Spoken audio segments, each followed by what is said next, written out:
दोस्तों बीते कुछ दिनों से आपको पता होगा ईरान इजराइल जंग की वजह से हमारे देश में एलपीजी संकट छाया हुआ है और आज भी विपक्ष ने संसद के बाहर प्रदर्शन किया। एलपीजी गैस सिलेंडर की बढ़ती कीमतों पर हंगामा किया। टीएमसी मुख्य चुनाव आयुक्त के खिलाफ आज अविश्वास प्रस्ताव भी लेकर आ रही है। लोकसभा में आज भी प्रश्नकाल की शुरुआत के साथ ही विपक्ष का यह हंगामा देखने को मिला। ये तस्वीरें देखिए जरा आप। एलपीजी संकट के बीच पंजाब में गैस सिलेंडर लेकर भाग गए लोग बाग। दिल्ली में कांग्रेस ने चूल्हे लेकर प्रदर्शन किया। राजस्थान में गैस सिलेंडर की शव यात्रा निकाली। देश भर के कई राज्यों में गैस सिलेंडर की कमी की वजह से हालात काफी गंभीर चल रहे हैं। आइए ईरान इजराइल जंग से जुड़ी आज की 10 बड़ी खबरें देखते हैं। आज अमेरिका इजराइल और ईरान युद्ध का 14वां दिन है और देखिए आज अमेरिका के राष्ट्रपति डोनाल्ड ट्रंप का यह बयान देखने को मिला। ट्रंप बोले कि ईरानी सरकार के लोगों को मारना सम्मानजनक बात है। वे सालों से निर्दोषों की हत्या कर रहे हैं। न्यूयॉर्क टाइम्स पर झूठ फैलाने का आरोप भी लगाया ट्रंप ने। इधर ईरान की नेवी आर्मी का कहना है कि होर्मुज रूट से गुजरने वाले जहाज पहले हमसे बात करें। यहाँ से रोजाना 130 शिप गुजरते हैं। दावा किया जा रहा है कि एक अमेरिकी एयरक्राफ्ट कैरियर पर भी ईरान ने मिसाइल अटैक किया।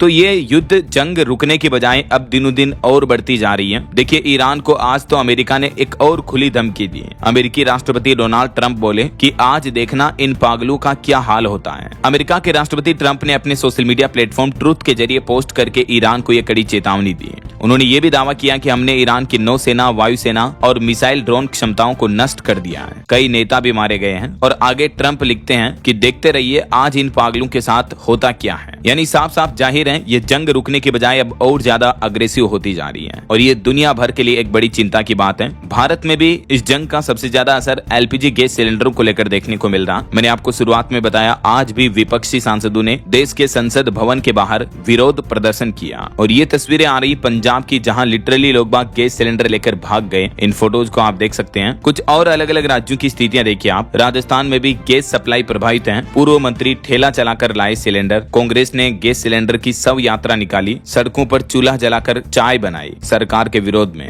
गैस एजेंसियों पर लाइनें लगी हुई है। ये तस्वीरें देख सकते हैं आप। और कांग्रेस ने ये भी लिखा सिलेंडर पर पोस्टर चिपकाते हुए कि मोदी सरकार में सिलेंडर 913 में मिल रहा है जबकि मनमोहन सरकार में 400 में मिल रहा था। और ये देख सकते हैं राजस्थान के जैसलमेर में सड़क पर चूल्हा जलाकर चाय बनाते कांग्रेस कार्यकर्ता। यहीं पर विरोध करना और यहीं पर चाय पीना मस्ती से। और ये देखिए एलपीजी गैस सिलेंडर की शव यात्रा निकाली जा रही है। और कुछ अलग अलग राज्यों की स्थितियां देखिए आप। उत्तर प्रदेश में भी गैस संकट छाया हुआ है। चूड़ी से लेकर पेठा फैक्ट्रियां तक बंद हो गई। जो भी उद्योग काम धंधे एलपीजी पर आधारित थे वो लगभग ठप पड़ चुके हैं। यूपी के बुलंदशहर में तकरीबन 30,000 लोग बेरोजगार हो गए हैं क्योंकि कल कारखाने फैक्ट्रियां बंद पड़ी हैं तो लोग बाग काम पर भी नहीं जा पा रहे हैं। इस वजह से बेरोजगारी बढ़ गई है। मेरठ में भी 8,000 कारखानों पर संकट छाया। देखिए यूपी मेरठ में भी गैस सिलेंडर के लिए मारामारी मची हुई है। एजेंसियों पर लोगों ने हंगामा किया, नोकझोंक भी हुई और एलपीजी की कालाबाजारी भी जोरों पर चल रही है। इधर मध्य प्रदेश की स्थितियां देखिए। यहाँ भी सिलेंडर की बुकिंग ठप पड़ी है। एजेंसियों के बाहर कतारें लगी हुई हैं। 50,000 होटल रेस्टोरेंट्स में गैस खत्म होने के कगार पर है। तो इतने ज्यादा ढाबे, होटल, रेस्टोरेंट वगैरह बंद हो जाएंगे क्योंकि खाना बनाने के लिए यहाँ गैस ही नहीं है। महिला कर्मचारी बोली कि 2 दिन से हमने खाना भी नहीं बनाया। और एलपीजी सिलेंडर की कमी की वजह से लोग बाग अब इंडक्शन चूल्हा या डीजल भट्टी वगैरह खरीद रहे हैं तो इनके भी रेट दोगुने हो चुके हैं। आपको पता होगा मैंने आपको टुडे ब्रेकिंग न्यूज के मॉर्निंग बुलेटिन वाले वीडियो में बताया था कि देश भर में एलपीजी की किल्लत बढ़ रही है। तो इस वजह से अब कई लोग बाग इंडक्शन खरीद रहे हैं, जो इलेक्ट्रिक चूल्हा आता ना वो खरीद रहे हैं। और ई कॉमर्स कंपनियों पर इसकी मांग काफी ज्यादा बढ़ गई है। अमेजोन में प्रोडक्ट की 30 गुना तक बिक्री बढ़ी। कई ई कॉमर्स वेबसाइटों पर तो आउट ऑफ स्टॉक हो चुका है इंडक्शन चूल्हा, जो इलेक्ट्रिक चूल्हा आता वो। और बिहार में देखिए सम्राट चौधरी के गोदाम से भी 4 सिलेंडर ले गए लोग बाग, भीड़ आई। एजेंसी के मालिक ने दावा किया कि 15 लेने आए थे। बिहार में सिलेंडर क्राइसिस के चौथे दिन भी लंबी लाइनें देखने को मिली। इधर पंजाब में गैस सिलेंडर के लिए लाइन में लगे एक कस्टमर की मौत भी हो गई। अमृतसर में भी झड़प देखने को मिली। लुधियाना में गाड़ी में आते ही भगदड़ मची। चंडीगढ़ में पहुंचे कॉमर्शियल गैस सिलेंडर भी।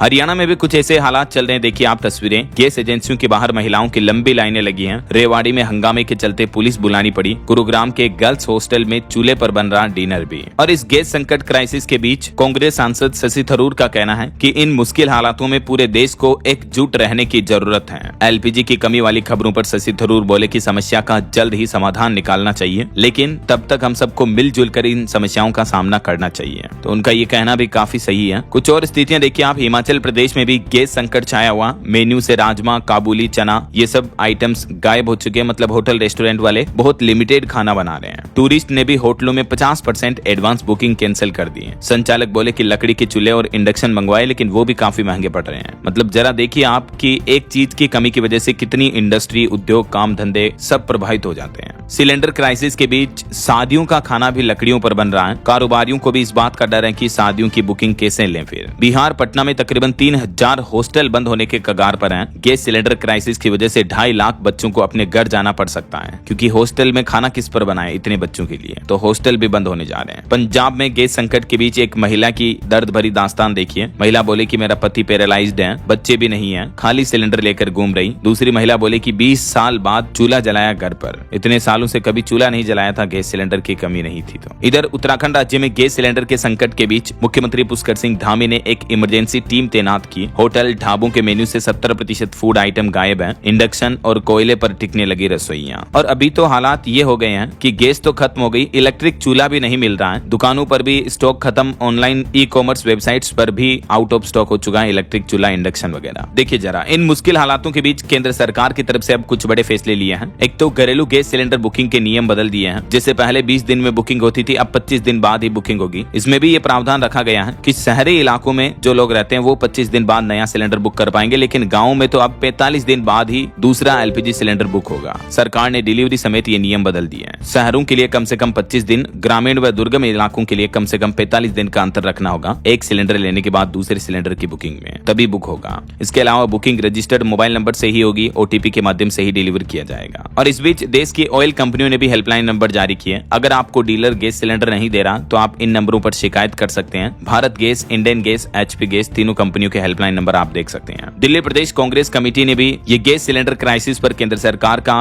विरोध किया, ये नारेबाजी करते हुए कि ये है अमृत काल, रसोई ठंडी, लाइन लंबी। महाराष्ट्र सरकार का कहना है हर जिले में बनेगा कंट्रोल रूम और कमेटी। केरल में 40% रेस्टोरेंट बंद होने के कगार पर है। और ये डेटा देखिए, पिछले 4 दिन में 5 लाख से भी ज्यादा इंडक्शन बिके हमारे देश में, अलग अलग कंपनियों के। और इन मुश्किल हालातों के बीच 6 दिन में एलपीजी गैस सिलेंडर बुकिंग के नियम 3 बार बदल दिया है केंद्र सरकार ने। पहले 21 दिन अधिकतम बुकिंग का टाइम था, उसको बढ़ाकर अभी 25 दिन कर दिया और ग्रामीण क्षेत्रों में 45 दिन कर दिया। क्योंकि एक्चुअली क्या कि शहरों के बजाय ग्रामीण क्षेत्रों में गैस सिलेंडर यूज भी कम होता है। ये ग्राफ में डेटा आप देख सकते हैं कि गाँव में कितना इस्तेमाल होता है और शहरों में कितना इस्तेमाल होता है। इस बीच सरकार ने अपनी तैयारियों का लेखा जोखा भी पेश किया कि आखिर इन संकट के हालातों के बीच सरकार कर क्या रही है। तो पेट्रोलियम, विदेश, शिपिंग और सूचना प्रसारण मंत्रालय, केंद्र सरकार के अलग अलग डिपार्टमेंट्स ने ये ज्वाइंट प्रेस कॉन्फ्रेंस की और इसमें कहा कि हमारे देश में ईंधन का पर्याप्त स्टॉक है, लेकिन सप्लाई चेन पर युद्ध का जो साया मंडराया हुआ, तो इस बीच हमारे देश में भी घरेलू एलपीजी उत्पादन को 28% तक बढ़ा दिया है। और सरकार का यह भी कहना कि देश भर में अभी 1 लाख पेट्रोल पंप चालू है,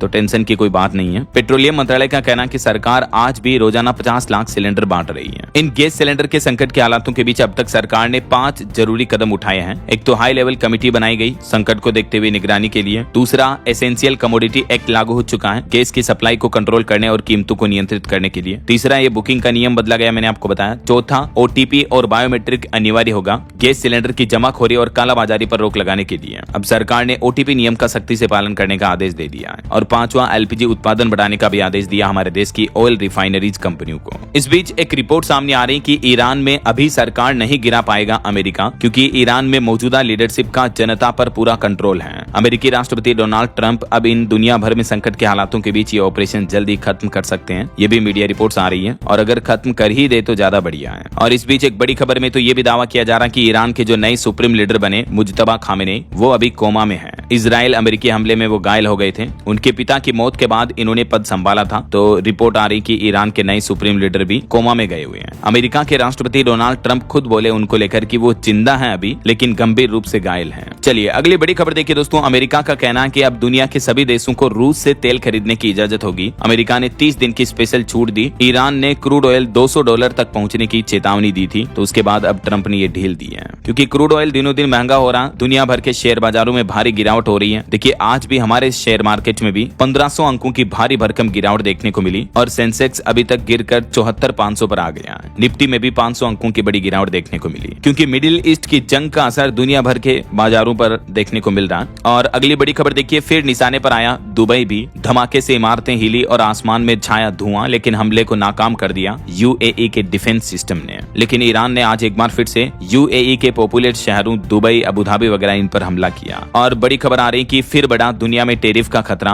अमेरिका ने भारत समेत 16 व्यापारिक साझेदार देशों के खिलाफ जांच प्रक्रिया भी शुरू कर दी है। इन देशों पर ये कुछ आरोप लगाए हैं अमेरिका ने और कहा कि जांच में अगर ये आरोप तय होते हैं तो इन देशों पर अमेरिका टेरिफ फिर से बढ़ाएगा। वहीं बड़ी खबर आ रही है, अमेरिका के एक युद्धपोत पोत USS अब्राहम लिंकन पर भी ईरान ने हमला किया। इससे पोत को नुकसान होने का भी दावा किया जा रहा। जवाबी कार्यवाही में US ने भी ईरान को हमले से जवाब दिया। और ये एक खबर देखिए उत्तर प्रदेश के सहारनपुर की। ईरान इजराइल जंग के चलते कुवैत में फंसा दूल्हा, तो मेहंदी रचाए इंतजार करते रही दुल्हन और शादी भी स्थगित हुई। और ये एक और भावुक कर देने वाली खबर देखिए, अमेरिका के एक तेल टैंकर पर हमला हुआ जिसमें बिहार भागलपुर के देवनंदन की मौत हो गई। ये वहाँ की शिपिंग कंपनी में काम करते थे। टैंकर पर कुल 28 लोग सवार थे जिसमें 27 सुरक्षित रह गए, लेकिन देखिए इनके अकेले की बदकिस्मती की इनकी जान चली गई इस हमले में। और इन युद्ध के हालातों के बीच कतर का एक बड़ा बयान सामने आ रहा। कतर का कहना है कि हम पर हमले हो रहे हैं, ऐसे में हम मध्यस्थ नहीं बन सकते हैं। ईरान के हमलों के बीच कतर का यह बड़ा बयान आया। वहीं अंतर्राष्ट्रीय युद्ध के हालातों पर एक और बड़ी खबर देखिए, भारत के पड़ोसी देश पाकिस्तान अफगानिस्तान की जंग भी एक बार फिर से बढ़ी। पाकिस्तान ने अफगानिस्तान में हवाई हमले किए जिसमें महिलाओं बच्चों समेत आज भी 4 लोगों की मौत की खबर है, 15 घायल हो गए। उधर अफगानिस्तान से तालिबान का कहना कि हम इसका मुंह तोड़ जवाब देंगे। वहीं खबर है हिजबुल्लाह ने भी इजराइल में एक बड़ा धमाका किया जिसमें 58 लोग घायल हो गए। दुबई में भी धमाके देखने को मिले, केंद्रीय इलाकों में भी धुआं दिखा। और इस बीच खबर आ रही कि अब ब्रिक्स के जरिए शांति की कोशिश कर रहे हैं। भारत के विदेश मंत्री डॉक्टर एस जयशंकर और ईरानी विदेश मंत्री के बीच फोन पर बातचीत भी हुई। देर रात हमारे देश के प्रधानमंत्री नरेंद्र मोदी और ईरानी राष्ट्रपति ने भी फोन पर बातचीत की। मिडिल ईस्ट में बढ़ते तनाव पर चिंता जताई और ईरान में जो भारतीय नागरिक हैं उनकी सुरक्षा पर भी चर्चा की पीएम नरेंद्र मोदी ने। तो भारत और ईरान के बीच पिछले 24 घंटों में ही ये दूसरी बार फिर से बातचीत हुई। वहीं रिपोर्ट आ रही कि इजराइल में घायलों की संख्या लगभग 3000 पहुंच चुकी है, 2975। और ईरान में अमेरिका और इजरायली हमलों से अब तक 20,000 से ज्यादा आवासीय इकाइयां यानी घरों को नुकसान पहुंचा, क्षतिग्रस्त हो गए। इजरायली वायुसेना ने पिछले 24 घंटों में भी ईरान के 200 से ज्यादा ठिकाने तबाह किए हैं। दुबई में भी तेज धमाकों की आवाजें सुनाई दे रही हैं। वहीं अमेरिका और इजराइल के हमलों की UN विशेषज्ञों ने भी निंदा की है। इस बीच संयुक्त राष्ट्र सुरक्षा परिषद की बैठक हुई और इसमें ईरान के खिलाफ प्रस्ताव पारित हुआ जिसमें हमारे देश भारत समेत दुनिया भर के 135 देशों ने समर्थन दिया। इस बात को लेकर कि जो ईरान अन्य देशों पर हमला कर रहा है तो इन हमलों की निंदा की और सभी ईरानी हमलों को तत्काल रोके जाने की मांग भी की गई है। और हमारे देश के प्रधानमंत्री नरेंद्र मोदी आज और कल 13-14 मार्च को असम राज्य के दौरे पर रहेंगे। इस दरमियान राज्य में 48,000 करोड़ रुपए के प्रोजेक्ट्स का उद्घाटन और शिलान्यास करेंगे। 3 नई ट्रेनों की भी शुरुआत करेंगे। वैसे हमारे देश के करोड़ों किसान भाई लोगों के खातों में भी आज PM किसान सम्मान निधि योजना की 22वीं किस्त जारी करेंगे प्रधानमंत्री नरेंद्र मोदी। 9 करोड़ से भी ज्यादा पात्र किसानों के खातों को ये 22वीं किस्त मिलेगी। टोटल 18,640 करोड़ रुपए से ज्यादा बैंक खातों में भेजे जाएंगे। हर एक किसान के खाते में 2-2 हजार रुपए जमा होंगे। तो ये दोस्तों ईरान इजराइल जंग से जुड़े कुछ बड़े अपडेट्स रहे। आपका क्या ख्याल है इन जंग और युद्ध के हालातों पर? आपकी राय विचार जरूर कमेंट करके बताइएगा। मेरा तो यही मानना है कि बातचीत से मसला सोल्व करना चाहिए। जो भी समस्या है ऐसे हमलों में कुल मिलाकर दुनिया की मानव समाज की बर्बादी ही होती है। बाकी आपकी राय विचार थॉट्स जरूर कमेंट में बताइए। साथ ही इस वीडियो को लाइक और शेयर करना। DLS न्यूज चैनल को सब्सक्राइब करके बेल आइकन जरूर दबा देना रोजाना ऐसी इन्फॉर्मेटिव जानकारियां महत्वपूर्ण समाचार देखते रहने के लिए। जय हिंद, जय भारत, वंदे मातरम।